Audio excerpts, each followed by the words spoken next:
Hey everyone, welcome back to Speak English with Confidence. I'm Smith. And I'm Enna.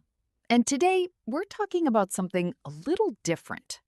Something a little personal, actually. Yeah, be honest with me right now. How many of you have a dream? A big one. A business you want to start. A book you want to write. A country you want to move to. And how many of you have done absolutely nothing about it for the last, 2 years? 5 years? No judgment. We've all been there. Today we're diving into the psychology of why brilliant, capable people sit on enormous dreams and never take the first step. And don't worry, this isn't just a feel sad about yourself episode. Definitely not. We're going to learn real English while we explore real psychology. Vocabulary you can use to talk about motivation, fear, and procrastination like a native speaker. So get comfortable, maybe grab a coffee, and let's get into it. As always, listen first at natural speed. Then we'll slow down and break down the key phrases. Ready, Smith? Born ready. Let's go. Okay, so here's a strange idea to start with. Psychologists say that for a lot of people, the dream itself feels better than actually pursuing it. Wait, say that again. That sounds backwards. I know, right? But think about it. When you imagine your dream, let's say opening your own cafe, your brain rewards you with a little hit of dopamine just from imagining it. So daydreaming literally feels good, chemically. Exactly. And the problem is, starting the real thing, finding a location, writing a business plan, dealing with rejection, that doesn't feel good at all. That feels risky and uncomfortable. So your brain quietly chooses the comfortable fantasy over the uncomfortable action. Every single time, unless you train yourself not to. There's actually a term for this in psychology. It's called fantasy versus reality research. A researcher named Gabrielle Oettingen studied this for years. Oh, I've read about her work. She found that people who spend a lot of time positively fantasizing about their future without thinking about the obstacles actually achieve less, not more, less. That's so counterintuitive. We're taught visualize your success our whole lives. Right, but pure fantasy, without confronting the difficulty, can trick your brain into feeling like you've already succeeded. So the motivation to actually act disappears. Okay, let me give a really relatable example. Think about someone who dreams of running a marathon. Go on. They buy the shoes, they follow runners on Instagram, they imagine crossing the finish line, friends cheering, that medal around their neck. I can feel the dopamine already. Exactly. But they never actually lace up the shoes and run the first uncomfortable, unglamorous mile. Because the fantasy is already satisfying enough. Painfully accurate for so many of us. And here's the cruel part. The more vivid and detailed your fantasy is, the stronger this effect becomes. Wait, so the more you plan it out in your head, the less likely you are to actually do it? In a strange way, yes. At least according to Ettingen's research. If you picture every detail, the smell of the coffee, the bell on the door, customers smiling at you, your brain essentially previews the reward. So it's almost like your brain gets paid in advance, and then it doesn't see the point of doing the actual work. Exactly that. It's not laziness. It's not a character flaw. It's just how the reward system in our brains happens to be wired. That actually takes a lot of pressure off, hearing it explained that way. It really should. Once you understand the mechanism, you stop blaming yourself, and you start working with your brain instead of against it. Key vocabulary and phrases. A dopamine hit. A small burst of pleasure chemical in the brain, triggered by anticipation or reward. To confront an obstacle. To face a difficulty directly instead of avoiding it. To lace up your shoes. Literally tying your shoes. Figuratively, to finally begin a difficult task. Unglamorous. Not exciting or impressive. The boring, hard part of a process. Painfully accurate. so true that it's almost uncomfortable to admit. Vivid, producing powerful, clear images in the mind, very detailed and lifelike. To preview something, to experience or see a small part of something in advance, before it fully happens. A character flaw, a negative personality trait, often blamed for someone's mistakes or failures. The dream itself feels better than actually pursuing it. That sounds backwards, but it's painfully accurate. They never lace up the shoes and run the first mile. Pure fantasy can trick your brain into feeling like you've already succeeded. It's not laziness, it's just how the reward system is wired. Okay, let's talk about fear, because I think this is the part everyone's actually waiting for. The classic one, fear of failure. Right, but it's more layered than people think. It's not just I'm scared of failing. It's often I'm scared of what failing says about me. Oh, unpack that a bit. So if you never start your business, you can always tell yourself, I could have been successful. I just never tried. But the moment you actually try and it doesn't work out, You have to face the possibility that maybe you're just not good enough. exactly. And that's terrifying for a lot of people. So staying in someday mode protects their self-image. Here's the part that surprises people, though. Fear of success is just as real and, honestly, just as common. Tell me more, because that one confuses people. So imagine you do succeed. Suddenly, there are new expectations. People are watching you. You might outgrow old friendships. You might have to leave your comfort zone permanently, not just for one scary moment. So success brings its own kind of risk. Exactly. Visibility, responsibility, the pressure to keep performing. For some people, staying small feels safer than stepping into the spotlight. And this connects to something called identity protection.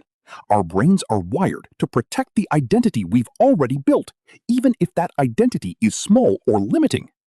So if you've always identified as the person with the big dream, just not yet, actually starting threatens that identity. Because now you're just a beginner, and beginners are clumsy. Beginners make mistakes in public. Nobody likes being a beginner. Especially as adults, we forget how to be bad at things. That's such a good point. Kids are bad at everything constantly, and they don't care. Somewhere along the way, we lose that. So what do we actually do with this information? Knowing the psychology is great, but listeners want a way forward. Right. So psychologists suggest something called implementation intentions. Instead of a vague goal like, I want to start a business, you create a specific if-then plan. Give us an example. If it's Monday at 7 a.m., then I will spend 30 minutes researching my business idea. Specific time, specific trigger, specific action. That removes the decision-making in the moment when willpower is weakest. Exactly. You're not relying on motivation. You're relying on a plan you already made when you were thinking clearly. Unpack an idea. To explain something complicated in more detail, piece by piece. Someday mode. An informal phrase for postponing a goal indefinitely, without a real plan. To outgrow something. To become too advanced or different for a previous situation, relationship, or stage of life. The spotlight. Public attention and visibility, often used figuratively for fame or scrutiny. Identity protection. A psychological tendency to defend the self-image we've already built, even if it's unhelpful. Clumsy. Awkward, uncoordinated, or prone to mistakes, often used about beginners. Implementation intentions. A specific planned if-then strategy used to turn goals into action. Willpower. Mental strength used to resist temptation or push through difficulty. It's not just fear of failure. It's fear of what failure says about me. Staying small feels safer than stepping into the spotlight. Nobody likes being a beginner. If it's Monday at 7 a.m., then I will spend 30 minutes on my idea. Okay, so we've covered why people get stuck.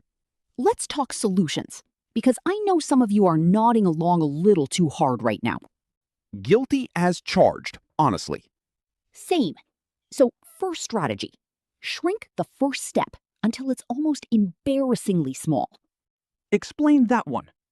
So instead of write a novel, the first step becomes open a blank document and write one sentence. Instead of start a business, it's send one email to a potential supplier.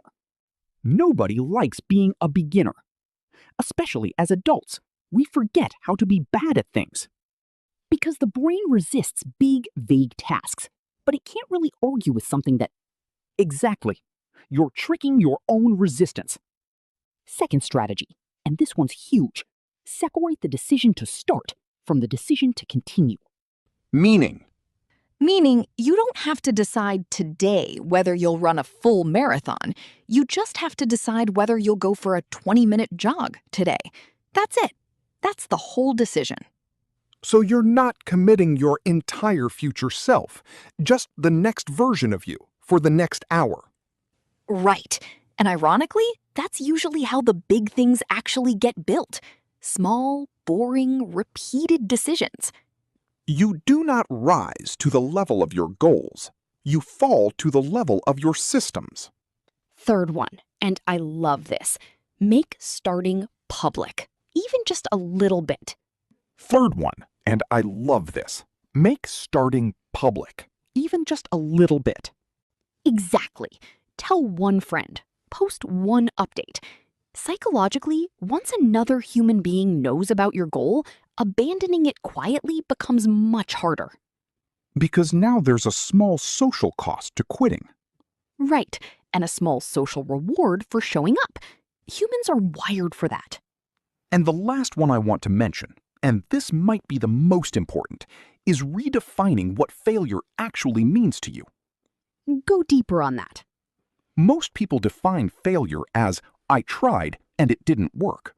But what if failure was actually redefined as, I never tried at all? Oh, that reframe is powerful. Because under that definition, starting your cafe and closing it in a year isn't failure. That's data, that's experience, that's a story for later. The only real failure is never opening the door. I think a lot of our viewers needed to hear that today. I think I needed to hear that today, honestly. It's funny, none of these 4 strategies are complicated. Shrink the step, separate starting from continuing, go public, redefine failure. None of it requires special talent. Right, that's the part people miss. We assume successful people have some secret motivation we don't have. But really, they've usually just built a system that doesn't depend on motivation at all. Motivation gets you started on day 1. Systems get you through day 47, when you really don't feel like it. That might be the most quotable thing you've said all episode. I'll take it. Flavor commentary. Guilty as charged. An informal way of admitting you're exactly the person being described. To shrink a task. To make a task smaller and more manageable. Resistance. Here, an internal psychological reluctance to begin or change. Accountability. Being answerable to someone else for your actions or commitments. A social cost. An emotional or reputational consequence of an action related to how others perceive you. To reframe something. To consciously view a situation from a new, often more helpful perspective. Data used figuratively. Useful information or experience gained from an attempt, win or lose. Quotable. Worth repeating or remembering, often said about a clever or memorable line. To take it, informal. To accept a compliment or comment, often a little modestly or playfully. Shrink the first step until it's almost embarrassingly small. You're not committing your entire future self, just the next hour. Once someone knows about your goal, quitting quietly gets harder. The only real failure is never opening the door. Motivation gets you started. Systems get you through day 47. Okay, let's bring this together. Today we learned that dreaming can actually feel so good, chemically, that it replaces the need to act. We learned that fear isn't just about failing. It's also, surprisingly, about succeeding. We talked about identity protection, why beginners feel so uncomfortable, and how implementation intentions can remove the guesswork. And we ended with 4 real strategies: shrinking the first step, separating starting from continuing, going public, and redefining failure altogether. So here's your challenge today, and I really want you to do this one. Think of your big dream, the one you haven't started, and find the smallest, almost laughably small first step. Then say it out loud, in English, using one of today's phrases. Something like, "If it's tomorrow at 8 a.m., then I will take the first small step." Drop your dream in the comments below. Yes, actually type it out. And then drop your tiny first step right next to it. We read